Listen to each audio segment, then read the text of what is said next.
أشهد أن لا إله إلا الله. السلام عليكم ورحمة الله وبركاته. إن الحمد لله والصلاة والسلام على رسول الله وبعد. আল্লাহ সুবহানাহু ওয়া তাআলার মহান দরবারে লাখ শুকরিয়া জ্ঞাপন করছি, যিনি আমাদেরকে জুমার সালাতের পরে আবারও দিনের কিছু গুরুত্বপূর্ণ বিষয় নিয়ে আলোচনা করার তৌফিক এনায়েত করেছেন। এজন্য বলি আলহামদুলিল্লাহ।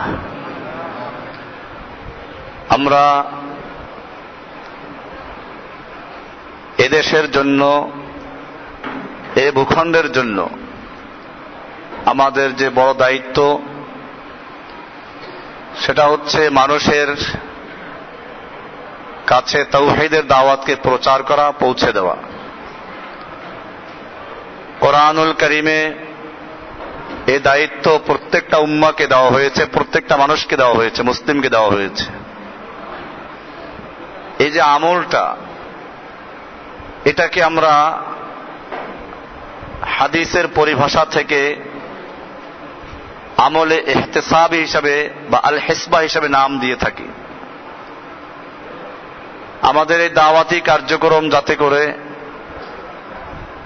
আরো সুন্দরভাবে এবং আরো সাজানো গুছানো ভাবে, স্পষ্টভাবে আপনারা দিতে পারেন, সেজন্য আমরা এখন যে তালিমটা করতে যাচ্ছি, এটা হলো সে আমাদের দাওয়াতি প্রোগ্রামের উপরে ভিত্তি করে কিভাবে আমরা এই দাওয়াটা চালাতে পারি, কি নিয়মগুলো অনুসরণ করতে পারি। এজন্য আমরা প্রথমে এই কাজের নাম হচ্ছে আল হিসবা। হিসবা বা আল ইহতিসাব, এটা হাদিসে এই শব্দটা বর্ণিত আছে। রমজান সম্পর্কে যে হাদিসগুলো আছে ওখানে দেখবেন লেখা আছে, মান সামা রমাদানা ঈমানান ওয়া ইহতিসাবান।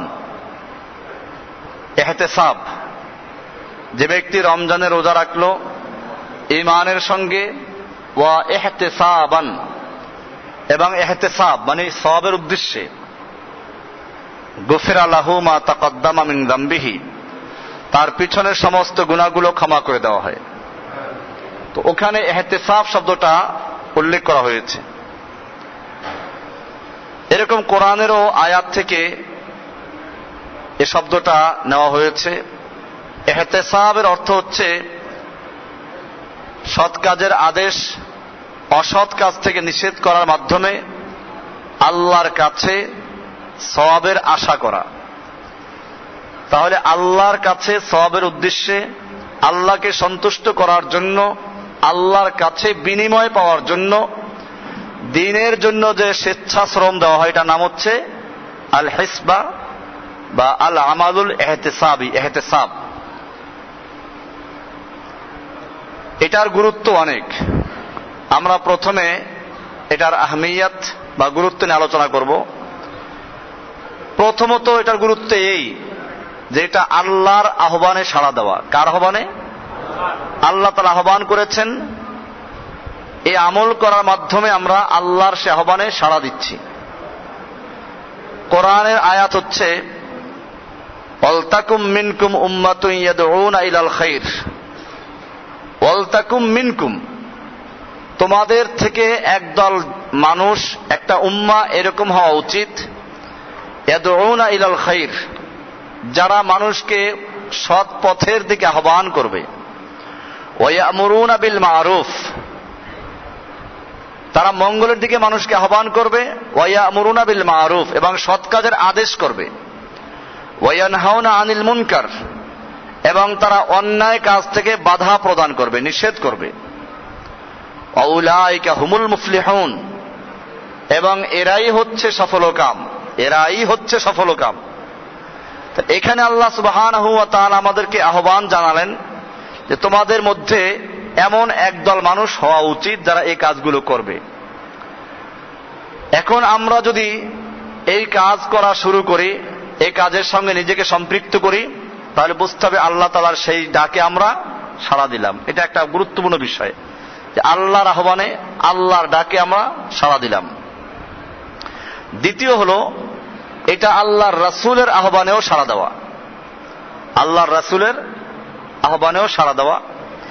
আল্লাহর রাসূল সাল্লাল্লাহু আলাইহি ওয়াসাল্লাম সহিহ হাদিসে এসেছে যে আদেশ করেছেন, বুখারী মুসলিম সহ বিভিন্ন হাদিসের কিতাবে আছে এটা, মান রাআ মিনকুম মুনকারান, তোমাদের মধ্য থেকে যে ব্যক্তি কোনো মুনকার অন্যায় কাজ দেখতে পাবে, ফালিয়ুগাইয়িরহু বিয়াদিহি, সেজন্য এটাকে হাতের মাধ্যমে এটাকে পরিবর্তন করে দেয়।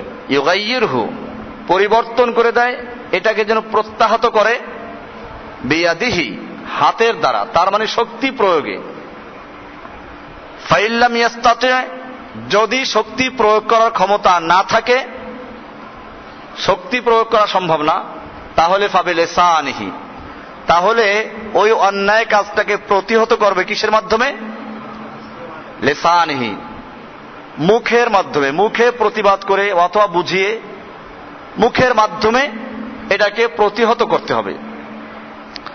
তাও যদি সম্ভব না হয়, ফাইল্লাম ইয়াস্তাতি ফাবিকলবিহি, যদি মুখে প্রতিবাদ করা বা মুখের দ্বারা পরিবর্তন করা সম্ভব না হয়, তাহলে অন্তর দিয়ে, অন্তর দিয়ে কি করবে? এটা পরিবর্তন করবে। না, ঘৃণা করতে বলা হয় না, এটা একটা ভুল শব্দ যে বলে অন্তর দিয়ে ঘৃণা করতে বলা হয়েছে না, ঘৃণা শব্দটা হাদিসে নাই। আপনাকে বলা হলো যে ফালিয়ুগাইয়িরহু, এটাকে আপনি পরিবর্তন করে দিবেন, ঘুরিয়ে দিবেন, প্রতিহত করবেন। সেই করবেন কিসের মাধ্যমে? তার তিনটা শব্দ উল্লেখ করা হয়েছে। কয়টা শব্দ? আপনারা পরিবর্তন করবেন, সেই পরিবর্তন করা হতে পারে হাতের দ্বারা, হতে পারে মুখের দ্বারা, নইলে কার দ্বারা? অন্তরের দ্বারা। কিন্তু এখানে যে বলা হয় অন্তরের দ্বারা ঘৃণা করতে হবে, ঘৃণা করা বোঝায় নাই। ঘৃণা তো করতেই হবে, কিন্তু শুধু ঘৃণা করলে দায়িত্ব পালন হবে না। যেহেতু আল্লাহ রাসূল সাল্লাল্লাহু আলাইহি ওয়াসাল্লাম বলেছেন, মান রাআ মিনকুম মুনকারান, তোমাদের যে কেহ মুনকার দেখতে পাবে, অন্যায় দেখতে পাবে, ফালিয়ুগাইয়িরহু, ইউগাইয়ির, তাগয়ির করা, পরিবর্তন করে দাও ওটাকে। সেই পরিবর্তনটা করবে কিসের মাধ্যমে? হয়তো হাতের দ্বারা, নইলে মুখের দ্বারা, নইলে তার অন্তর দ্বারা পরিবর্তন করার কথা বলা হয়েছে। এখানে ভিন্ন কোনো শব্দ বলা হয় না যেটা অন্তর দ্বারা ঘৃণা করবে, তা বলা হয় নাই। কাজে এটা গলত তর্জমা যে আমি মনের দ্বারা শুধু ঘৃণা করি, ক্ষান্ত করে দিব, না, এটা হবে না। এতে আমার দায়িত্ব শেষ হবে না। মনের দ্বারা পরিবর্তন কেমনে করতে পারে? আপনি প্রথমে নিজে এটাকে মনের দ্বারা ঘৃণা তো করবেনই, এরপরে তালাশ করবেন যে আমি কিছু লোককে আহ্বান করি, বুঝাই, কাকে বুঝানো যায়, এরকম লোক তালাশ করা, কিভাবে এটাকে পরিবর্তন করা যায়, মনে মনে সেই পরিকল্পনা করা, এরকম লোক তালাশ করা, পরিকল্পনা গ্রহণ করা, এটা হলো মনের দ্বারা পরিবর্তন করার অর্থ। আপনি শুধু ঘৃণাই করতে রইলেন, ঘৃণা তো মুমিন এমনি করবে। আপনি যখন মুখের দ্বারা এটা প্রতিবাদ করবেন তখন ঘৃণা করবেন না?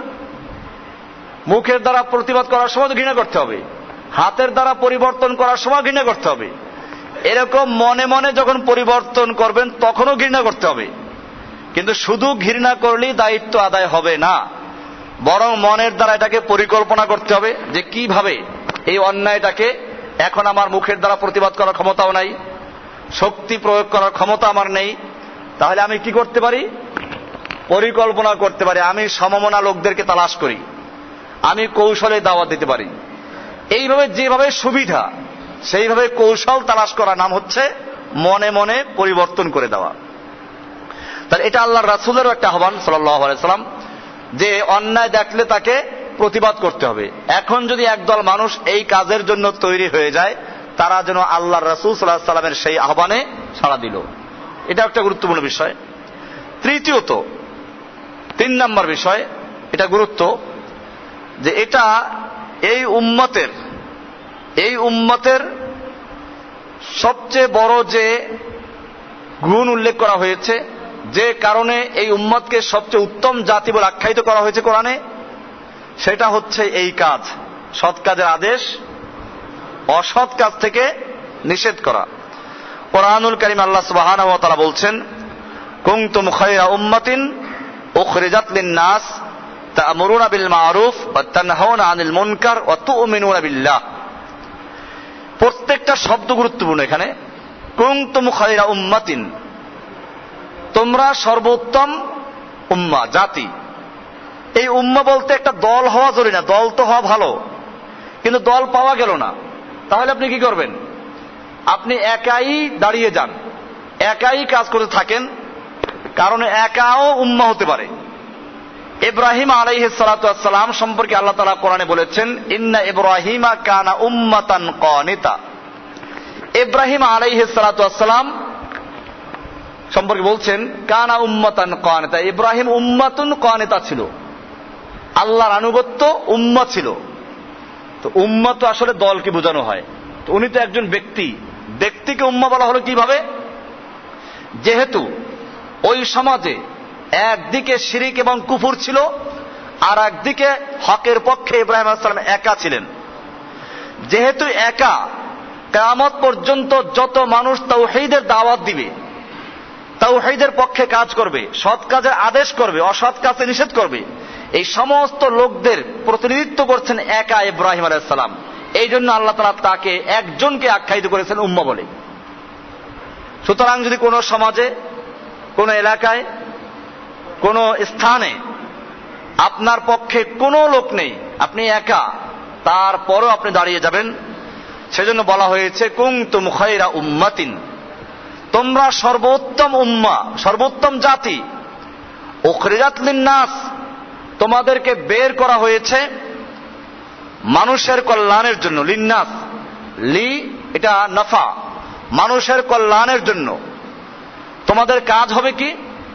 তা'মুরুনা বিল মা'রুফ ওয়া তানহাউনা আনিল মুনকার, তোমরা সৎ কাজের আদেশ করবে এবং অন্যায় কাজ থেকে, অসৎ কাজ থেকে মানুষকে নিষেধ করবে। ওয়া তু'মিনুনা বিল্লাহ, এবং তোমরা আল্লাহর উপর ঈমান রাখবে।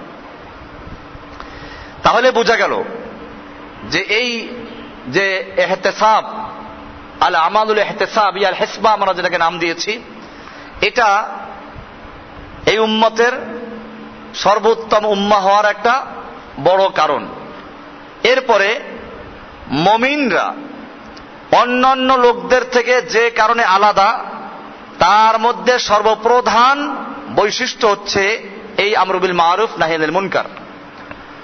ওয়া সিফাতুল উলা আল মুমাইয়িজা লিল মুমিনিনা ওয়াল মুমিনাত, মুমিন এবং মুমিনাদেরকে যে বৈশিষ্ট্য বা যে গুণটা অন্যদের থেকে আলাদা করে, তা হচ্ছে এই দাওয়াতি কাজ, আল হিসবা আল ইহতিসাবি।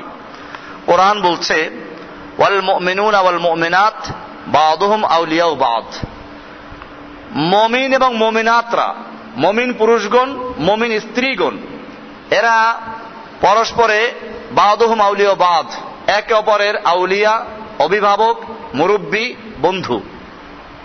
কাজ কি এদের? ইয়ামুরুনা বিল মারুফ ওয়া ইয়ানহাউনা আনিল মুনকার, তারা সৎ কাজের আদেশ করবে এবং অসৎ কাজ থেকে নিষেধ করবে। ওয়া ইউকিমুনাস সালাতা, এবং তারা সালাত কায়েম করবে।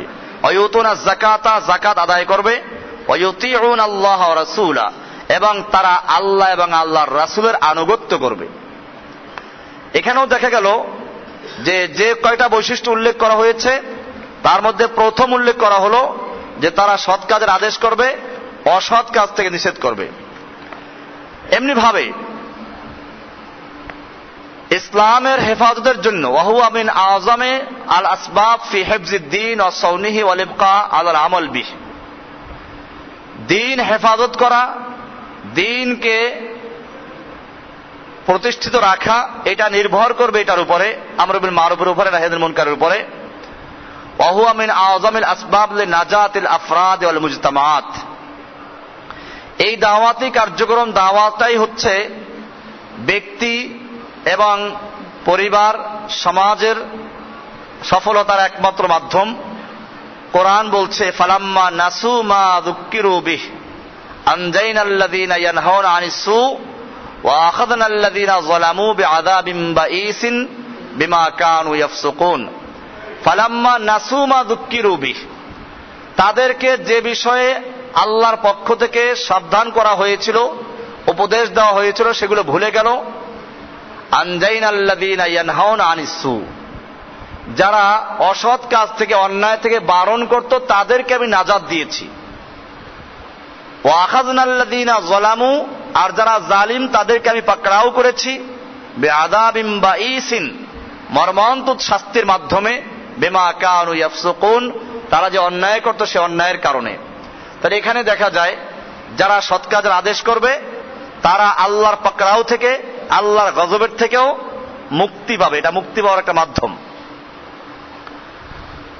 এমনি ভাবে অহুয়া সাবাবুন আযীমুন মিন আসবাবিত তামকিন ফিল আরদি লিল ইসলাম ওয়া আহলিহি ওয়া দাওলাতিহি, দ্বীন কায়েমের জন্য আল্লাহর জমিনে আল্লাহর খেলাফত প্রতিষ্ঠার জন্য যে বড় বড় কাজগুলো আছে সেই কাজগুলোর মধ্যে একটা কাজ হচ্ছে সৎ কাজের আদেশ করা, অসৎ কাজ থেকে বারণ করা।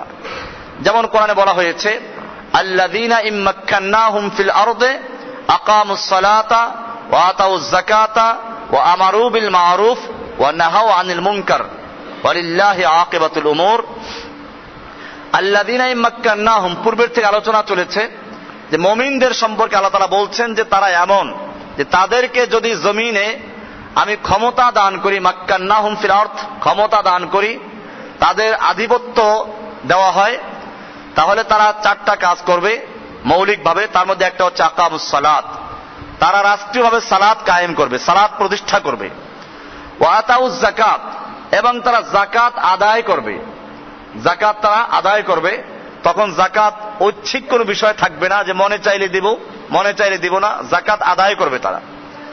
তৃতীয় কাজ হচ্ছে ওয়া আমারু বিল মা'রুফ, তারা সৎ কাজের আদেশ করবে। চতুর্থ নম্বর কাজ হচ্ছে ওয়া নাহাউ আনিল মুনকার, তারা অন্যায় কাজ থেকে বাধা প্রদান করবে, নিষেধ করবে। ওয়ালিল্লাহি আকিবাতুল উমুর। এমনি ভাবে আমরা দেখলাম যে আল হিসবা আল আমালুল ইহতিসাবি, ইহতিসাব যেটাকে আমরা বলি, এটা অর্থাৎ সৎ কাজ করা, আল্লাহকে সন্তুষ্ট করার জন্য, আল্লাহকে সন্তুষ্ট করার জন্য দ্বীনের দাওয়াত পৌঁছে দেওয়া, অন্যায় কাজ থেকে বারণ করা এবং সৎ কাজগুলোর জন্য মানুষকে আহ্বান করা। এটা শরিয়াতের একটা গুরুত্বপূর্ণ অংশ। এটার হুকুম হচ্ছে আল ফরদুল কিফায়া, এটা ফরজে কিফায়া হিসাবে থাকবে। কিছু লোক যদি এই কাজটা পালন করে তাহলে সকলের পক্ষ থেকে আদায় হয়ে যাবে, আর যদি কেউ এই কাজ না করে তাহলে সকলেই গুনাহগার হবে।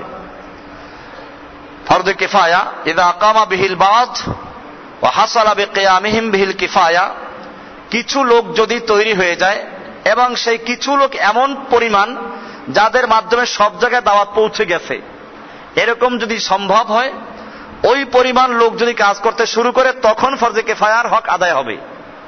আর যদি ওই পরিমাণ লোক তৈরি না হয় সে পর্যন্ত এটা ফরজে আইন হিসেবেই থাকবে। বেয়ান তাহাক্কাকা ফি'লুল মা'রুফ ওয়া ইজতিনাবুল মুনকার, যদি এখন সমাজে এটা প্রতিষ্ঠিত হয়ে যায় যে সবাই এখন সৎ কাজের উপরে চলে, অসৎ কাজ থেকে নিষেধ করে, বা এখন এটা প্রতিষ্ঠিত নয়, অন্যায় কাজ কেউ করতে পারে না, এই পর্যায়ে গেলে তখন এটা ফরজে কিফায়া হয়ে যায়। কিন্তু যদি এই পর্যায়ে না যায় তাহলে এটা ফরজে আইন হয়ে যায়। আম্মা ইযা লাম তাহসুল বিমান কামা বিহিল কিফায়া, যেই লোকগুলো কাজ করছে এদের মাধ্যমে ফরজে কিফায়া হিসাবে আদায় হচ্ছে না, যথেষ্ট নয়, বাকিয়া তারকুল মারুফ ওয়া ফি'লুল মুনকার যাহিরিন, এখনো অন্যায় কাজ প্রকাশ্যে হচ্ছে এবং ন্যাক কাজগুলো ছেড়ে দেওয়া হচ্ছে, বর্জন করা হচ্ছে, এটা প্রকাশ্যে। এরকম যদি হয়, কামা হুয়াল হাল ফি ইয়াউমিনা ফি মুজতামিআতিনা আল ইসলামিয়া, যেমন বর্তমানে আমাদের ইসলামিক সমাজগুলোতে এটা দেখা যাচ্ছে, অন্যায় কাজ প্রকাশ্যে হচ্ছে, ভালো কাজগুলো প্রকাশ্যে বর্জন করা হচ্ছে। এরকম যদি হয় তাহলে ফাহুয়া ফরদু আইনিন আলা কুল্লি মুসলিম কাদিরিন, তাহলে প্রত্যেকটা মুসলিমের জন্য ফরদে আইন হবে এটা। তাহলে আমাদের জন্য এখন কি, এটা এ দাওয়ার কাজ করা ফরজে আইন, এটা ফরজে কিফায়া না। তাহলে বিহাসবে মারাতিবিল ইনকারি সালাসা আল মানসুস আলাইহা ফিল হাদিসিল্লাযী রাওয়াহু মুসলিম, এখন আপনি এটাকে করবেন কিভাবে, যেভাবে হাদিসে বলা আছে তিনটা কাজ করতে বলা হয়েছে, হয়তো হাতের দ্বারা, নইলে মুখের দ্বারা, নইলে অন্তরের দ্বারা। এর তিন একটার কোনটা যেটা আপনার জন্য সম্ভব এটা করতে হবে। যেটা সহিহ মুসলিমে আল্লাহ রাসূল সাল্লাল্লাহু আলাইহি ওয়াসাল্লাম ইরশাদ করেছেন, মুসলিম শরীফে বর্ণনা করা হয়েছে, মান রাআ মিনকুম মুনকারান ফালিয়ুগাইয়িরহু বিয়াদিহি, তোমাদের মধ্যে যে কেহ মুনকার দেখবে সেই জন্য ওটা হাতের দ্বারা পরিবর্তন করে দেয়। ফাইল্লাম ইয়াস্তাতি ফাবিলিসানিহি, তা যদি না পারে তাহলে মুখের দ্বারা। ফাইল্লাম ইয়াস্তাতি ফাবিকলবিহি, তা যদি না পারে তাহলে অন্তর দ্বারা এটাকে পরিবর্তন করবে। ওয়াযালিকা আযআফুল ঈমান, এটাই হচ্ছে ঈমানের সর্বশেষ এবং দুর্বলতম ঈমান, ঈমানের সর্বশেষ স্তর এবং দুর্বলতম ঈমান। এবারে ফিকহুত তাগয়ির বিহাসবি মারাতিবিল মুনকার ফি হাযাল হাদিস, এখানে কয়েকটা স্তর যে বলা হলো এগুলোর সামান্য ব্যাখ্যা। মান কানাত লাহু সালতাতুন ওয়া ভিলায়াতুন, যেই ব্যক্তির ক্ষমতা আছে এবং তার অধিকার আছে, ওয়াজাবা আলাইহি তাগয়ির বিমুক্তাদা সালতাতিহি ওয়া ভিলায়াতিহি, যার ক্ষমতা আছে সে ব্যক্তি তার নিজের ক্ষমতা এবং তার অধিকার অনুযায়ী তার জন্য এটা ওয়াজিব হয়ে যাবে। হুয়া তাগয়ির বিল ইয়াদ, এটা হচ্ছে হাতের দ্বারা প্রতিহত করার অর্থ। দ্বিতীয় নাম্বার, মাল্লাম তাকুন লাহু সুলতাতুন ওয়ালা ভিলায়াতুন, যেই ব্যক্তির ক্ষমতাও নাই কোনো অধিকারও সেখানে নেই, ওয়াজাবা আলাইহিল ইনকার বিলিসানিহি, সে সেখানে এটার প্রতিবাদ করবে, মুখের দ্বারা এটাকে ইনকার করবে, অস্বীকার করবে, অপছন্দ করবে এবং এটা সম্পর্কে মানুষকে বুঝাবে। ওয়াহুয়া ওয়াজিবুন ফি হক্কি কুল্লি মুসলিম, এটা প্রত্যেকটা মুসলিমের জন্য ওয়াজিব। ওয়া ইয়াতাআয়্যানু উজুবুহা আলা আহলিল ইলমি ওয়াল জাহি ওয়াল বাসীরা, বিশেষ করে যাদের এলেম আছে, আহলে ইলম যারা, তাওহীদের জ্ঞান আছে, ওয়াল জাহ যাদের প্রভাব আছে সমাজে, ওয়াল বাসীরা যাদের দূরদর্শিতা আছে, এদের জন্য এটা ওয়াজিব। মা লাম ইয়াখশা আলা নাফসিহি আল হালাকা, যতক্ষণ পর্যন্ত নিজের ব্যাপারে নিজের জান ধ্বংস হয়ে যাবে প্রতিবাদ করলে, এরকম যদি আশঙ্কা না থাকে। 3 নম্বর, মান খাশিয়া আলা নাফসিহি ওয়া লাম ইয়াস্তাতি বিলিসানিহি, যে ব্যক্তি নিজের উপরে ভয় করছে যে আমি মুখে যদি প্রতিবাদ করি তাহলে আমাকে মেরে ফেলবে ওরা, ওয়া লাম ইয়াস্তাতি বিলিসানিহি, এবং সে মুখের দ্বারা বলতে সক্ষম না, ফাল উজুবু ফি হক্কিহি, তার জন্য ওয়াজিব হচ্ছে ইয়াকুনু বিল ইনকার বিকলবিহি, সে প্রথমত মনে মনে এটাকে অস্বীকার করবে, ঘৃণা করবে। ওয়া ইয়ালজামুহু হিনাইযিন মুফারাকাতু মাকানিল মুনকার, দ্বিতীয় হলো এই মুনকার যেখানে হচ্ছে এই স্থান ত্যাগ করা, ওখানে থাকা জায়েজ নেই, ওই স্থান ত্যাগ করতে হবে। ওয়া ইয়ালজামুহু হিনাইযিন মুফারাকাতু মাকানিল মুনকার, যেই স্থানে এই মুনকার হচ্ছে, অন্যায় হচ্ছে, ওই স্থান ত্যাগ করে চলে যাওয়া। ফাইল্লাম ইয়াস্তাতি, তাও যদি না পারে, ফালা বুদ্দা আন ইয়াতাআম্মারা ওয়াজহাহু লিল্লাহি, তাহলে তার জন্য ওয়াজিব হচ্ছে তার চেহারাটাকে বিকৃত করে নেওয়া, মলিন করে নেওয়া। ইয়াতাআরা, চেহারাকে মলিন করে নেওয়া। বিহাইসু ইয়ারা আলাইহি আদামুল রিজা বিমা ইয়ারাহু মিন মুনকার, যাতে করে তার চেহারায় এমন একটা ছাপ দেখা যায় যে সে এই অন্যায় কাজটাকে পছন্দ করছে না। ফাইল্লাম ইয়াজহা আলাইহি শাইউম মিন যালিক, এই তিনটার কোনো একটা যদি সে প্রকাশ না করে, ফাইন্নাহু তারিকুল আদনা তারিকুন লি আদনা মারাতিবিল ইনকার, তাহলে সে অন্যায়কে প্রতিবাদ করা, অন্যায়কে অস্বীকার করা, বর্জন করার যে সর্বশেষ স্তর তাও সে বর্জন করলো। ওয়া ইয়াখশা আন ইয়াকুনা মিম্মান ওয়াসাফাহুমুর রাসূল সাল্লাল্লাহু আলাইহি ওয়াসাল্লাম বিকৌলিহি, আর এরকম পর্যায়ে যে থাকবে তার ব্যাপারে আমাদের ভয় হচ্ছে যে সে ব্যক্তি ওই দলের অন্তর্ভুক্ত হয়ে যাবে যাদের সম্পর্কে আল্লাহর রাসূল সাল্লাল্লাহু আলাইহি ওয়াসাল্লাম বলেছেন, ওয়া লাইসা ওয়ারাআ যালিকা মিনাল ঈমানি হাব্বাতু খারদাল, যে এর পরে ঈমানের একটা সরিষার দানা বরাবর স্তর নাই। কাজে যদি এই 3 স্তরে কোনো এক স্তরে সে না পড়ে, তাহলে তার সম্পর্কে আমাদের ভয় হচ্ছে, আমাদের আশঙ্কা হচ্ছে এই যে সে ব্যক্তি ওই স্তরে পড়ে যাবে যেই স্তর সম্পর্কে আল্লাহর রাসূল সাল্লাল্লাহু আলাইহি ওয়াসাল্লাম বলেছেন যে এর পরে আর ঈমানের সরিষা দানা বরাবর কোনো স্তর নাই। এরপরে হাদিস থেকে আরেকটা জিনিস যেটা আসা হচ্ছে, তাজাওয়াজ মান লাইসাত লাহু আহলিয়াতুন ইলা মা হুয়া আ'লা মিন আহলিয়াতি ফিল ইনকার ইউআররিজু লিল ফিতনা قد يترتب عليه مفسدة أعظم إلا في القليل النادر وأما النزول عن مرتبة الإنكار للقادر إلى ما هو أدنى فليس بمجز له ولا تبرأ به ذمته, যে ব্যক্তির জন্য ক্ষমতা আছে শক্তি প্রয়োগ করে বাধা দেওয়ার, এখন সে যদি শক্তি প্রয়োগ না করে মুখে প্রতিবাদ করে তো এটা দ্বারা সে দায়িত্ব আদায় করলো না, যে ব্যক্তির মুখে দাওয়াত দেওয়ার বা মুখে প্রতিবাদ করার কোনো সুযোগ ছিল, সে ওটা না করে সে মনে মনের যে পরিকল্পনা গ্রহণ করে, যেটা বলা হলো, এটা করলো, তো সেও দায়িত্ব আদায় করে নাই। এবারে আমরা আলোচনা করব যে এই যে দাওয়াতের কাজ আমরা করব, দাওয়াতের কাজ করার উদ্দেশ্য কি হবে, এটা আমাদের গুরুত্বপূর্ণ বিষয়। দাওয়াতে কাজ যারা করবে তাদের কিছু বৈশিষ্ট্য থাকা দরকার আছে। প্রথম হলো মিন সিফাতিল মুহতাসিব, আল ইহতিসাবে যারা সময় দিবেন, যারা কাজ করবেন, তাদের বৈশিষ্ট্যগুলো হবে এরকম। প্রথম, আল ইখলাস লিল্লাহি তাআলা, আল্লাহর জন্য এই কাজটা করবে, ইখলাস থাকবে, অর্থাৎ শুধুমাত্র আল্লাহকে সন্তুষ্ট করার জন্য কাজটা করা হবে। মানুষ আমাকে দায়ী বলবে বা আমি কোনো বিশেষ সংগঠনের হয়ে কাজ করছি, এরকম না। কাজটা হবে কার জন্য? আল্লাহর জন্য। আর যখন আল্লাহর জন্য কোনো ব্যক্তি কাজ করবে, তখন তার বিপদ আপদ সে মেনে নেবে কার জন্য? আল্লাহর জন্য। এজন্য সে চিন্তা করবে না যে আমি যদি এই কাজ করতে গিয়ে বিপদে পড়ি তাহলে আমাকে ছাড়াবার লোক আছে, এরকম থাকবে না। এমনি তো জামাবন্দি হওয়া, দাওয়া করতে গিয়ে সংঘবদ্ধ, সেটা আমরা আলোচনা ইনশাআল্লাহ পরে করব। তো এটা হচ্ছে বৈশিষ্ট্য, যে প্রথম হচ্ছে আল ইখলাস লিল্লাহি তাআলা। এক নাম্বার বৈশিষ্ট্য হচ্ছে যে কাজটা শুধুমাত্র কাকে সন্তুষ্ট করার জন্য হবে? দুই number, as-sidqu fi ta'atihi wal qiyam bi amrihi। as-sidqu fi ta'atihi, আল্লাহর আনুগত্য করা এবং আল্লাহর আদেশ পালন করার জন্য নিজেকে সঠিক এবং সত্য প্রমাণ করবে। কোরআনে বলা সাদাকু মা আহাদুল্লাহ, মুমিনদের মধ্যে কিছু আছে এরকম যারা তারা আল্লাহর সঙ্গে যে অঙ্গীকার করেছিল সেটা তারা সত্য প্রমাণিত করেছে। আমরাও এই কাজটা করব আল্লাহর আনুগত্যে যে আমি সত্য করছি, নিজের সততা প্রমাণ করার জন্য। as-sidqu fi ta'atihi মানে আল্লাহর আনুগত্যের ক্ষেত্রে নিজের সততা প্রমাণ করার জন্য, আল কিয়াম বি আমরিহি এবং আল্লাহর আদেশ পালন করার জন্য নিজেদের প্রস্তুত, একথা প্রমাণ করার জন্য, নিজেকে সত্য বলে আল্লাহর কাছে প্রমাণ করার জন্য। তিন নাম্বার, আল ইস্তিলা বিল হক। আল ইস্তিলা বিল হক, হকের মাধ্যমে আপনি যে গর্বিত, নিজেকে এজন্য ধন্য মনে করা, এটা অহংকার না। যে আল্লাহ তাআলা আপনাকে হক বুঝার তৌফিক দান করেছেন, এজন্য নিজেকে এজন্য বড় মনে করা। বড় মনে করা বলতে আল্লাহর শুকরিয়া আদায় করা যে আমি হক বুঝার আল্লাহ তাআলা তৌফিক দান করেছেন। এটা আমার নিজস্ব কোনো ক্ষমতা না, নিজস্ব কোনো বুদ্ধির বলে, নিজের কোনো জ্ঞানের বলে আমি তাওহীদ গ্রহণ করতে পারি নাই। আল্লাহ তাআলা অনুগ্রহ করে আমাকে এটা দান করেছেন, এই জন্য নিজেকে ধন্য মনে করা।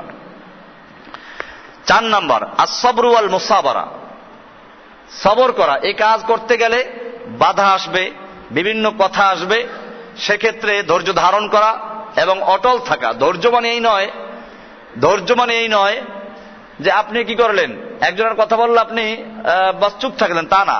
ধৈর্য মানে হচ্ছে অটল থাকা, যে কাজটা করতে গিয়ে আপনাকে তিরস্কার করুক, যাই করুক, আপনি অটল, আপনার মিশনে আপনি মজবুত থাকবেন। এবং অটল থাকলে দেখবেন যে ইনশাআল্লাহ কাজের গতি বাড়তে থাকবে। আপনার সঙ্গে কেউ নেই, এজন্য ভয় পেয়ে কোনো লাভ নেই। আমি কাজ করছি কার জন্য? আল্লাহর জন্য। তো আল্লাহ তো আমার সঙ্গে আছেন, আল্লাহ তারা দেখতে পাচ্ছেন, আল্লাহ তারা শুনছেন, আল্লাহ আমার অন্তরের খবর জানেন। এইভাবে আপনার প্রত্যেকটা কাজে অটল থাকা, কয়েকদিন দাওয়াতি কাজ করে পরে ছেড়ে দেওয়া, এটা কোনো মুমিনের সিফাত না। পাঁচ নাম্বার, আল ইরাদাতুল মাদিয়া ওয়াল আযিমাতুস সাদিকা। কাজ করতে গিয়ে আপনার পরিকল্পনা চলতে থাকবে, চলমান পরিকল্পনা, এবং আযিমাতুস সাদিকা, দৃঢ় সংকল্প থাকবে যে আমি এই কাজ করেই যাব, কেউ থাকুক বা না থাকুক, কেউ আমার কথা শুনুক বা না শুনুক, আমার বিরোধিতা যারা করে করুক, আমি এই কাজ করতে থাকবো, আমার সঙ্গে কেউ থাকুক বা না থাকুক। এটাকে বলে আল আযিমাত। বিশ্ব যদি চলে যায় টলিতে টলিতে, আমি তখন একাই রব কর্তব্য সাধিতে, সেরকম ভাবে একা থেকে যাওয়া। আল ইরাদাতুল মাদিয়া মানে কাজটাকে চলমান রাখা, ওয়াল আযিমাতুস সাদিকা এবং সত্য দৃঢ়তা। ছয় নম্বর, আত-তাওয়াক্কুলুত তাম আলাইহি সুবহানাহু ওয়া তাআলা, আল্লাহর উপরে পূর্ণ তাওয়াক্কুল করা, ভরসা করা যে আমার নুসরত আসবে কার পক্ষ থেকে? আল্লাহর পক্ষ থেকে নুসরত আসবেই। কুফফাররা আল্লাহ রাসূলকে বলেছিল ইন্না শানিয়াকা হুয়াল আবতার, আল্লাহ বললেন যে না, ওয়ারাফা'না লাকা যিকরাক, প্রতিবাদ করলেন ওয়ারাফা'না ওরা বলল মুহাম্মদ সাল্লাল্লাহু আলাইহি সাল্লামের তো বংশ পরিচয় থাকবে না। আল্লাহ নবীর পুত্র সন্তানগুলো যখন এক এক করে মারা গেল, তখন ওরা বলতে লাগলো যে মুহাম্মদ সাল্লাল্লাহু আলাইহি সাল্লামকে নিয়ে এত আমাদের মাথা ঘামানোর কোনো প্রয়োজন নেই, কারণ সে তো আবতার। আবতার শব্দের অর্থ হচ্ছে লেজ কাটা, মানে নির্বংশ, যার বংশে, বলে না যে বংশে বাতি দেওয়ার কেউ নাই, এরকম শব্দ হচ্ছে আরবিতে আল আবতার, ইন্না শানিয়াকা হুয়াল আবতার। তো ওরা বলছিল আবতার আল্লাহ রসুলকে। আল্লাহ তাআলা প্রতিবাদ করে বলেন যে না, ইন্না শানিয়াকা হুয়াল আবতার, আপনার দুশমন যারা, আপনার শত্রু যারা, তারাই বরং নির্বংশ হবে, ওদের নাম নেওয়ার কেউ থাকবে না। তাহলে মনে রাখতে হবে, যারা আপনার বিরোধিতা করছে তারা কোন দলে পড়বে? আল আবতার। কোন দলে? আবতারে পড়ে যাবে। আর আপনি কোন দলে পড়বেন? ওয়ারাফানা লাকা যিকরাক। আল্লাহ রাসূল সাল্লাল্লাহু আলাইহি সাল্লামকে যেভাবে আল্লাহ তাআলা বলেছেন আপনার আলোচনা আমি সর্ব উন্নত মর্যাদা দান করেছি, সর্বোচ্চ স্থান দান করেছি, আপনি নির্বংশ নন, আপনার আলোচনা চলতে থাকবে, ঠিক এরকম ভাবে আপনাকেও আল্লাহর উপরে এই তাওয়াক্কুল করতে হবে, পূর্ণ ভরসা রাখতে হবে যে আল্লাহর নুসরাত আমার পক্ষে অবশ্যই আসবে। এটা আর তাওয়াক্কুল তাম আলাইহি, আল্লাহর প্রতি পূর্ণ তাওয়াক্কুল, পূর্ণ ভরসা রাখা। এরপরে 7 নাম্বার আল হিকমা, দাওয়াতের ক্ষেত্রে হিকমা অবলম্বন করা। হিকমার মানে এই না যে হিকমা মানে আমি চুপচাপ বসে থাকলাম। এখন অনেকেই হিকমা পালন করে, মানে যদি দাওয়াত দিতে যায় তাহলে কি বলবে, সমাজ থেকে আমাদেরকে বিচ্ছিন্ন হতে হবে, না, এটা হিকমা না। হিকমা হচ্ছে দাওয়াতের কৌশল অবলম্বন করা। দাওয়াত দিতে গিয়ে আপনি মনে করুন ইব্রাহিম, হযরতে মূসা আলাইহিস সালামকে আল্লাহ তাআলা বলেছেন, এগুলো অবশ্য সামনে আসবে আমাদের আরো সুন্দর কোয়ালিটি কি হবে দাওয়াত দিতে গিয়ে যারা কাজ করবে। মূসা আলাইহিস সালামকে আল্লাহ তাআলা পাঠাচ্ছেন কার কাছে? ফিরআউনের কাছে। আর সেখানে বলছেন ইযহাবা ইলা ফিরআউন, মূসা এবং হারুনকে বলা হচ্ছে তোমরা ফিরআউনের কাছে যাও, ফাকুলা লাহু কওলান লাইয়িনান, তোমরা তার সঙ্গে গিয়ে নম্রভাবে কথা বলো, নরম ভাষায় কথা বলো। তাহলে ফিরআউনের মতো একটা কাফের তাগুত আর মূসার মতো একজন নবীকে আদেশ করা হচ্ছে নম্রভাবে কথা বলার জন্য। তাহলে বোঝা গেল আমি আপনি মূসার মতো ওই স্তরের না, আর আমি যার কাছে যাচ্ছি দাওয়াত নিয়ে সে ব্যক্তি ফিরআউনের মতো এত খারাপ না। আপনি আমি মূসার চেয়ে ভালো নই, আর আমি যার কাছে যাচ্ছি সে ফিরআউনের চেয়ে খারাপ নয়। তো আপনার আমার চেয়ে ভালো ব্যক্তিকে ফিরআউনের চেয়ে খারাপ ব্যক্তির কাছে পাঠাচ্ছেন আর বলছেন যে নম্রভাবে দাওয়াত দাও। কাজে আমাদেরও এটা খেয়াল রাখতে হবে, আমরা যে দাওয়াত দিব, আমাদের সমাজে অনেক জাহালাত আছে, এই জাহালাতের বিরুদ্ধে দাওয়াত দিতে গেলে আমাদেরকে সেইভাবে এই সিফাত অর্জন করতে হবে, আল হিকমা। এরপর হচ্ছে আর রাহমা, আমি যাকে দাওয়াত দিব তা সে আমার শত্রু না, বরং তাকে আমি মঙ্গল কামনা করছি, তার হিতাকাঙ্ক্ষী, তার প্রতি সদয় হয়ে দয়ার সাথে তাকে দাওয়াত দাও। আর রাহমা, রাহমা মানে দয়া, করুণা, তার প্রতি আমি দয়াশীল হয়ে তার প্রতি ভালোবাসা রেখে তারপর তাকে দাওয়াত দেওয়া। এটার পদ্ধতি সামনে বিস্তারিত আসতেছে ইনশাল্লাহ। এরপরে আল ইরাদ আনিল জাহিলিন, 9 নাম্বার, এই দাওয়াতের কাজ করতে গিয়ে আপনি অনেক জাহেলদের সম্মুখে পড়বেন। তারা কোরআন হাদিসের দলিল নেই, বাপ দাদা দলিল দেওয়া শুরু করবে। তো সেক্ষেত্রে কি করবেন? সেক্ষেত্রে তাদের থেকে এরাজ করা, মুখ ফিরিয়ে নেওয়া। পারলে আপনি তাকে সংক্ষেপে বুঝাবেন, না পারলে তার থেকে ঝগড়া করার দরকার নেই, তার থেকে সরে যাওয়া। এটা দাওয়াতি কার্যক্রমের জন্য। কারণ আমরা এই দাওয়াটাকে জিহাদ মনে না করি, আর জিহাদটাকে দাওয়াত মনে না করি। এখন যেটা আলোচনা হচ্ছে এটা আমাদের ইহতিসাবি, যেটা আমাদের এই সমাজে খুবই দরকার, এবং সেজন্য আমি এই যে দর্শগুলো আছে ইনশাআল্লাহ এগুলো কভার করব কিভাবে আমরা করতে পারি। তো 9 নম্বর হচ্ছে আল ইরাদ আনিল জাহিলিন, জাহেল মূর্খ লোকদের থেকে মুখ ফিরিয়ে নেওয়া, তাদের থেকে দূরে থাকা, আলাদা থাকা। অর্থাৎ যখন আপনি দেখবেন যে তর্কে লিপ্ত হচ্ছে, এগুলো জাহেল মোরাক্কাব। কিছু লোক আছে এমনি জানে না, কিন্তু জানে না যে সেটা সে জানে না, সে মনে করে জানে, এদেরকে বলা হয় জাহেলে মোরাক্কাব। এমনি আরবিতে মূর্খ মানে হলো জাহেল। জাহেল আরবি কি মানে, জাহেল অর্থ কি? মূর্খ। আর যে মূর্খ ব্যক্তি জানে না অথচ মনে করে সে জানে, একে বলা হয় জাহেলে মোরাক্কাব। কি বলে এটাকে? একটা খুব সুন্দর কবিতা আছে, আকাশকে নাদা নাদকে ইউদা নাদকে বেদা নাদ দার জাহলে মোরাক্কাব আবাদুদ্দাহরে বেমানাদ। ফার্সি কবিতা, যে ব্যক্তি জানে না অথচ মনে করে সে সব জানে, কার সব জানে, আসলে কিচ্ছু জানে না। এইরকম যে ব্যক্তি জানে না অথচ মনে করে জানি, এই ব্যক্তি জীবনেও জানবে না। কারণ হচ্ছে সে যদি জানতো যে আমি জানি না, তাহলে সে জানার আগ্রহ রাখতো, সে অনেক কিছু জানতে পারত। কিন্তু যেহেতু সে মনে করে সব জানে, এই জন্য তার মধ্যে জানার আগ্রহ থাকবে না এবং সে কখনো জানতেও পারবে না, সে চিরস্থায়ী জাহেলি থেকে যাবে। এই জন্য এই জাতীয় লোকদের সঙ্গে তর্কে লিপ্ত না হওয়া। এই জন্য আমি এখানে প্রায় অনেকে বলেন যে হুজুর একটু অমুকের সাথে বসতে হবে, অমুকে বসতে হবে। কোনো লাভ নেই। আমরা কয়জনের সঙ্গে বসবো? যারা তর্কে লিপ্ত হচ্ছে আমরা এদের সাথে বসে কোনো ফায়দা নেই, বরং আমরা আমাদের কাজ চালিয়ে যাই, ওরা ওদের কাজ চালাক। এই জন্য ওই অনেকে আছে যে হুজুর অমুকে শিয়া হয়ে গেছে, অমুকে গুমরা হয়ে গেছে, অনেকের সাথে বসা দরকার। ঠিক আছে, যাদের মধ্যে কবুল হকের যোগ্যতা আছে বা যারা বসতে চায় কবুল করার জন্য, আমরা তাদের সঙ্গে বসবো। আর যারা বসতে চায় তর্ক করার জন্য, ওদের সঙ্গে বসে আমাদের কোনো ফায়দা নেই, কোনো সময় নষ্ট করে লাভ নেই। ওদেরকে ইব্রাহিম আলাইহিস সালাম বলেন সালামা, সালাম। এটা হলো এরাদ আনিল জাহিলিন। 10 নম্বর আত-তাওয়াদু, বিনয়ী হওয়া, দাওয়ার ক্ষেত্রে বিনয় এবং নম্রভাবে নিজেকে পেশ করা, এটা হলো একটা বড় গুণ আত-তাওয়াদু। 11 নম্বর যেটা বললাম যে আল ইহতিসাব, যে এই সব কাজগুলো করব স্বেচ্ছাশ্রম হিসেবে, কোনো বিনিময়ের কারণে না। ইহতিসাব মানে হচ্ছে আসলে সওয়াবের উদ্দেশ্যে স্বেচ্ছাশ্রম দেওয়া। তো আমরা এই কাজটা ইনশাআল্লাহ শুরু করব। এই কাজ করার জন্য কতগুলো স্তর আছে, কিভাবে কাজ করা যাবে, বিভিন্ন গ্রুপ হওয়া, তো সেগুলো সম্পর্কে আপনাদেরকে আমরা ইনশাআল্লাহ দিক নির্দেশনা দিব। এখানে গ্রুপগুলো কতজনের গ্রুপ হবে, কোন জায়গায় কোন কাজ করব, এই বিভিন্ন লাইন আছে, পর্যায়ক্রমে আসবে এগুলো। সরকারি অফিসে গেলে আপনি কিভাবে কাজ করবেন, আলেম ওলামাদের কাছে বা ছাত্রদের কাছে গেলে কিভাবে দাওয়াত দেওয়া হবে, এরকম ভাবে ব্যবসা বাণিজ্য করে যারা বড় বড় ব্যবসায়ী, এদের কাছে গেলে কিভাবে দাওয়াত দেওয়া হবে। তো সেই পর্যায়গুলো আমরা আলোচনায় নিয়ে আসবো ইনশাআল্লাহ। এরপরে চায়ের স্টলে দাওয়াত কিভাবে হবে, এরকম যারা বড় বড় বিলবোর্ড তৈরি করে নারীদের ছবি দিচ্ছে আমাদের দেশে, এগুলোর বিরুদ্ধে কিভাবে দাওয়ার কাজ করতে হবে। এরকম ভাবে যারা বিভিন্ন নাচ গানের আয়োজন করে তাদের বিরুদ্ধে কিভাবে দাওয়ার কাজ করতে হবে।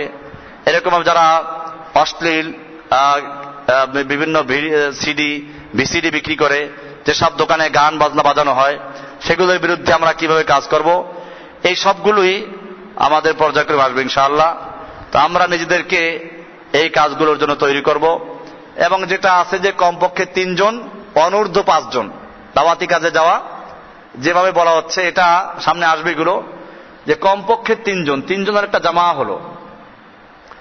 এর মধ্যে একজন আমির থাকবে, একজন মুতাকাল্লিম থাকবে যে কথা বলবে, সে কোরআন হাদিস দিয়ে সংক্ষিপ্ত আকারে যে কাজটা, যে অন্যায় সে লিপ্ত আছে এই কাজে তাকে দাওয়াত দেওয়া, বিরত থাকার দাওয়াত দেওয়া। প্রথমে তার সাথে সালাম কালাম করা, তার জন্য দোয়া করা, বারাকাল্লাহ হাইয়াকাল্লাহ, আল্লাহ তাআলা তোমাকে ভালো করুক, আল্লাহ তাআলা তোমাকে সুস্থ রাখুক, আল্লাহ তোমাকে সহি সালামতে রাখুক, এভাবে দোয়া করে তারপরে তাকে দাওয়াত দেওয়া সংক্ষিপ্ত আকারে। সম্ভব হলে কোরআন হাদিসের কিছু আলোচনা নিয়ে আসা তার সামনে। এরপরে তর্কে লিপ্ত হলে তার থেকে আর তর্কে না যাওয়া, বরং তাকে দাওয়াত দেওয়া। এই বিষয়গুলো আমরা ইনশাআল্লাহ করব। তো আমরা এটা খেয়াল রাখবো যে আমরা প্রত্যেকেই একজন দায়ী, আমরা যতটুকু জানবো অতটুকু দাওয়াত দেওয়া আমাদের দায়িত্ব, সে যেখানেই থাকুক। এটা যদি পালন না করি আমরা, তাহলে আমরা আল্লাহর কাছে গুনাহগার হব, যেহেতু ফরজে আইন বলা হয়েছে এটাকে। কারণ ফরজে কিফায়া তখন যখন এই কাজ করার জন্য যথেষ্ট লোক তৈরি হয় এবং এই পরিমাণ লোক কাজ করছে, যেই পরিমাণ লোকে কাজ করলে পরে আর কোনো অন্যায় সমাজে থাকে না, বা যারা করে তাদের কাছে দাওয়াত পৌঁছে গেছে, এই পরিমাণ সংখ্যক লোক যদি কাজ করে তাহলে ফরজে কিফায়া হয়ে যায়। এর আগ পর্যন্ত কি থাকে? এটা ফরজে আইন। তাহলে এখন বর্তমানে আপনারা বলুন, বর্তমানে যে পর্যায়ে আমরা আছি এতে ফরজে আইন না ফরজে কিফায়া? ফরজে আইন। তাহলে আমরা প্রত্যেকেই একটা ফরজ কাজ, যেভাবে সালাত ফরজ আমাদের উপরে, সিয়াম যেভাবে ফরজ হয়, হজ যেমন ফরজ, যাকাত যেমন ফরজ, এরকম ভাবে এই সমাজে আমাদের দাওয়াতি কার্যক্রম করে এটাও কি ফরজ। মানুষকে তাওহীদ বুঝানো, মানুষ জানে না ইসলাম কি জিনিস, তাওহীদ কি জিনিস, শিরক কি জিনিস, বেদাত কি জিনিস, কিছুই জানে না তারা বরং শিরক বেদাতে লিপ্ত হচ্ছে সওয়াবের কাজ মনে করে। তারা জানে না যে আল্লাহ ছাড়া কারো নামে মান্যত করা হারাম, ফলে মাজারে মান্যত করে। তারা জানে না যে আল্লাহ ছাড়া কোন মুর্দার ব্যক্তির কাছে দোয়া করা যায় না, দোয়া একটা ইবাদত। এই দোয়া করলে কি হয়, এখন মুর্দারের কাছে তারা দোয়া করে, প্রার্থনা করে, চায়, এটা একটা ইবাদত, এটা দ্বারা সে মুশরিক হচ্ছে। তারা জানে না যে কবরে কি করা, সেজদা করে সে মুশরিক হচ্ছে। এইভাবে তারা জানে না যে পীর সাহেব দেখা মাত্র সবকিছু জানে, অন্তরের খবর পর্যন্ত দেখে। পীর ছাড়া আল্লাহকে পাওয়া যাবে না, পীর হচ্ছে আল্লাহ এবং বান্দার মধ্যে মাধ্যম। এগুলোর দ্বারা দেশে মুশরিক হয়ে যাচ্ছে, এটা মানুষ জানে না। মানুষ জানে না যে কি আল্লাহ সুবহানাহু ওয়া তাআলা সমস্ত মুশকিল কুশা, আর কোন মুশকিল কুশা নাই। তারা মানুষকে মুশকিল কুশা বলে, মানে মুশকিল দূর করে দেয়। হাজত রাওয়া মানে সমস্ত প্রয়োজন মিটাবার মালিক মনে করে। তারা জানে না যে মানুষ গাউসুল আজম হতে পারে না, গাউস হতে পারে না। গাউস মানে তারা জানে না, গাউস মানে ত্রাণকর্তা, বিপদে উদ্ধারকারী। যে কারণে তারা মানুষকে খালি গাউস বলে বিশ্বাস করে না, বরং গাউসুল আজম বলে বিশ্বাস করে। গাউসুল আজম, আপনি মহাখালী গেলে দেখবেন যে মহাখালীর থেকে গুলশানে একে যেতে বাম পাশে একটা বড় মসজিদ পড়ে, নাম কি? গাউসুল আজম বড়পীর আব্দুল কাদের জিলানী মসজিদ। না, ওখানে খালি গাউসুল আজম নাই, লেখা আছে গাউসুল আজম বড়পীর আব্দুল কাদের জিলানী মসজিদ। তার মানে আপনি গাউসুল আজম বলতে আল্লাহকে বলতে পারবেন না, কারণ ওরা ব্যাখ্যা দিয়ে দিয়েছে যে গাউসুল আজম বলতে এখানে আব্দুল কাদের জিলানীকে বোঝানো হয়েছে। উনি গাউসুল আজম মানে কি? সবচেয়ে বড় ত্রাণকর্তা। গাউস মানে ত্রাণকর্তা, আজম মানে সবচেয়ে বড়। তাহলে সবচেয়ে বড় ত্রাণকর্তা কে? এইটা যদি বাংলা যদি একটু লিখে দিত তাহলে আমাদের আর এই দাওয়াতের কাজ লাগতো, ওটা মানুষ এমনি বুঝতো। মানুষ এত গুমরা নাই, দেশের মানুষ এখন পর্যন্ত এত গুমরা হয় নাই যে একটা মানুষকে তারা গাউসুল আজম মানে সবচেয়ে বড় ত্রাণকর্তা বিশ্বাস করবে। সমস্যা হচ্ছে আরবিতে লেখার কারণে। হ্যাঁ, মাওলানা, এই মাওলানারাই তো। এই জন্য আমি কি বললাম, এই যে আজকে জুমায় বয়ান করলাম কি, যে এত বড় আলেম কি বুঝে নাই? মাওলানা, মাওলানা এটা আরেকটা শিরক। মাওলা মানে কি? মালিক, অভিভাবক। না মানে আমাদের। তাহলে মাওলা না মানে আমাদের অভিভাবক, আমাদের প্রভু, আমাদের মালিক কে? কোরআনে বলা আছে আনতা মাওলানা। ওই দোয়া আছে না একটা, রব্বানা ওয়ালা তাহমিল আলাইনা ইসরান কামা হামালতাহু আলাল্লাযিনা মিন ক্বাবলিনা রব্বানা ওয়ালা তুহাম্মিলনা মা লা তাকাতা লানা বিহি ওয়াফু আন্না ওয়াগফির লানা ওয়ারহামনা। তারপরে কি? আনতা মাওলানা, তুমি তো আমাদের মাওলা। তাহলে আমাদের মাওলা কি? মুমিনদের মাওলা কি? আর কুফফারদের মাওলা কি? কুফফারদের মাওলা মানুষ হতে পারে, কাজেটা মনে রাখতে। তবে আপনার আবার এই পেশ লাগাই এখন মাওলানা শব্দকে সব কি করে দেন, এটা মাওলা বিভিন্ন অর্থে আসে। এটাও বলে দেই, মাওলা শব্দের বিভিন্ন অর্থ আসে। মাওলা শব্দের অর্থ আসে যেমন যেটা বললাম, প্রভু, অভিভাবক। মাওলা শব্দের কিছু অর্থ ভিন্ন আছে। মাওলা শব্দের অর্থ আছে মালিক। গোলামের মালিককে মাওলা বলা হয়। গোলামের মালিক, আগে যে গোলাম প্রথা ছিল, মালিক মাওলা বলা হয়। মাওলা মানে বন্ধু হতে পারে। তো এই জন্য আমাদের দেশে যে ওই মাওলানা সাহেব বলে, এটা বলে এইসব অর্থের দিকে লক্ষ্য করে যে মাওলানা মানে সে আমাদের নেতা অথবা আমাদের বন্ধু, এইসব অর্থে করে। কিন্তু মাওলানা শব্দটা আল্লাহ তাআলা যেহেতু নিজের জন্য ব্যবহার করেছেন, আমরা এই জন্য এটাকে বর্জন করি। আমি আমার নিজের নামের সামনে কোনো মাওলানা লিখি না, যদিও একটা ডিগ্রির নাম এখন মাওলানা। যদি কওমি মাদ্রাসা দাওরা পাশ করে আর আলিয়া মাদ্রাসা কামেল পাশ করে, তাকে লেখে কি? মাওলানা। কিন্তু এটা কোত্থেকে আসলো আল্লাহ ভালো জানেন। এটা বর্জন করা উচিত। আপনারা এটাকে শিরিক বলে এখনই করেন না, তার গন্ডগোল লাগবে। আপনারা বলবেন যে এটা বর্জন করা উচিত, যেহেতু এর মধ্যে শিরিকের ঘেরান আসে। কি আসে? শিরিকের ঘেরান আসে। হ্যাঁ, এই কথা বলবেন। যেহেতু আল্লাহ তাআলা নিজের জন্য ব্যবহার করেছেন মাওলানা। কার জন্য? তো আল্লাহ তাআলা নিজের জন্য মাওলানা ব্যবহার করেছেন, আর আমাদের দেশে হুজুরদেরকেও মাওলানা বলা হচ্ছে। কেমন যেন একটা শিরিকের কি আসে, ঘেরান আসে। তো এই জন্য বর্জন করা উচিত। কি করা উচিত? বরং তার চেয়ে শায়েখ বলতে পারেন। শায়েখ মানে কি? আরবরা বলে শায়েখ, বড় আলেমকে শায়েখ বলে ওরা। মানে শায়েখ মানে মুরব্বী, একজন বিজ্ঞ আলেম, এটা হতে পারে, শায়েখ বলা যেতে পারে। তো এই জন্য এই সমস্ত শব্দগুলো বর্জন করা, যে শব্দের মধ্যে শিরিকের ঘেরান আছে। কি আছে? শিরিকের ঘেরান। এই জন্য বললাম, যেহেতু মাওলা শব্দটা বিভিন্ন অর্থে আসে, তার মধ্যে একটা অর্থ কি? আল্লাহ সুবহানাহু ওয়া তাআলাকে বোঝানো হচ্ছে আনতা মাওলানা। কোরআনে আরো এক আয়াত আছে, সেখানে বলা আছে যালিকা বিআন্নাল্লাহা মাওলাল্লাযীনা আমানু ওয়া আন্নাল কাফিরিনা লা মাওলা লাহুম। যে মুমিনদের মাওলা হচ্ছেন আল্লাহ। মুমিনদের মাওলা কি? তাহলে মাওলা না মানে আমাদের মাওলা। আমাদের মাওলা কি? কোরআন বলছে মুমিনদের মাওলা আল্লাহ। ওয়া আন্নাল কাফিরিনা লা মাওলা লাহুম। আর কাফেরদের কোনো মাওলা নাই। কাফেরদের কি নাই? মাওলা নাই। এই জন্য এই মাওলানা শব্দটা আমরা নিজেরাও বর্জন করব এবং আমাদের যে সমস্ত ভাইয়েরা এগুলো ব্যবহার করে তাদেরকে বর্জন করার জন্য কি করব? অনুরোধ করব যে মেহেরবানি করে এই শব্দটা ব্যবহার না করা। যারা যেহেতু এটা কোরআনে এভাবে বলা আছে আনতা মাওলা, আল্লাহকে বলা হচ্ছে আনতা মাওলা, তুমি আমাদের মাওলা, বর্জন করা উচিত। তো ইনশাআল্লাহ এরকম মুনকার যেখানে যেটা দেখি ওগুলো আমরা দাওয়াতে যখন বলছিলাম সে বিষয়টাই যে আমাদের দেশে যদিও অনেক বড় বড় আলেমরা উনি বলতেছিলেন যে মাওলানা আব্দুল মান্নান সাহেব কি করছেন, এই সাইনবোর্ড লাগায়, উনি কি বোঝেন না? হ্যাঁ, এই প্রশ্নটাই তো বড় প্রশ্ন।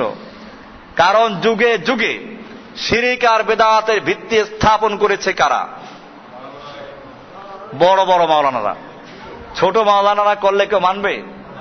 একজন ছোটখাটো আলেম বলে কেউ বিশ্বাস করবে, কেউ মানবে না। আর বড় বড় একজন আলেম করলে তার অনুসারী আছে, তারা এটা প্রচার করবে। এই জন্য যুগে যুগে সত্যিকার অর্থে ইসলামের সর্বনাশ করেছে কারা? দুই দলের মানুষেরা। কয় দল মানুষেরা? আলী রাদিয়াল্লাহু তাআলা আনহু থেকে বর্ণিত আছে একটা কবিতা আছে, কবিতা আলীর কবিতা, এটা রাদিয়াল্লাহু তাআলা আনহু। উনি উচ্চভাবের কবি ছিলেন, আলী রাদিয়াল্লাহু তাআলা আনহু শায়ের ছিলেন, দেওয়ানে আলী পাওয়া যায়। ওর মধ্যে আছে ওয়া হাল আফসাদাদ দীনা ইল্লাল মুলুকু ওয়া আহবারু সুইন ওয়া রুহবানুহা। যুগে যুগে আল্লাহর দ্বীনকে ধ্বংস করেছে অন্য কেউ দুই শ্রেণীর মানুষ ছাড়া? দুই শ্রেণীর মানুষ ছাড়া অন্য কেউ কি ধ্বংস করেছে? ইল্লাল মুলুক, এক হচ্ছে শাসক, মুলুক ক্ষমতাশালী শাসক গোষ্ঠী, আর দ্বিতীয় শ্রেণী হচ্ছে ওয়া আহবারু সুইন ওয়া রুহবানুহা। আহবার এবং রুহবান, বিজ্ঞ বড় বড় আলেমদেরকে আহবার বলা হয়, হেব্রুন মানে যারা পারদর্শী আলেম, ওয়া রুহবানুহা এবং রাহেব মানে পীরসাব বুজুর্গ। একটা হচ্ছে শিক্ষিত আলেম, আর একটা হচ্ছে মূর্খ জাহেলে বা আবেদ, আবেদে জাহেল, আবেদে জাহেল। এরাও সর্বনাশ করেছে যুগে যুগে, বড় বড় পীর হয়ে গেছে এরা। এই কাজ লোকগুলোতেই ইসলামের সর্বনাশ করেছে। তাহলে ইসলামের সর্বনাশ করে ছোটখাটো মানুষ করা সম্ভব না, কারণ ছোটখাটো মানুষে সর্বনাশ করলে কেউ ওটা মানবে না। বড় বড় মানুষের যদি করে তাহলে মানবে। এই জন্য এই যে লোকগুলো যারা মাজার তৈরি করেছে তারাও বড় বড় বিজ্ঞজন, খুঁজে দেখেন না বড় বড় আলেম আছে পিছনে। এই যে মাইজ ভান্ডার, মাইজ ভান্ডারের যে প্রধান যে পীর ছিল সে কিন্তু কলকাতা আলিয়া মাদ্রাসার শিক্ষক ছিল। আপনারা মনে করবেন না যে ও জাহেল ছিল, মূর্খ ছিল, ও আলেম ছিল। কলকাতা আলিয়া মাদ্রাসা থেকে সে টাইটেল পাস করেছে, এরপরে সে ওখানে শিক্ষকতাও করেছে, এরপরে বিভিন্ন মাদ্রাসায় পড়াইছে সে। তাহলে সে হাদিস কোরআন জানতো না?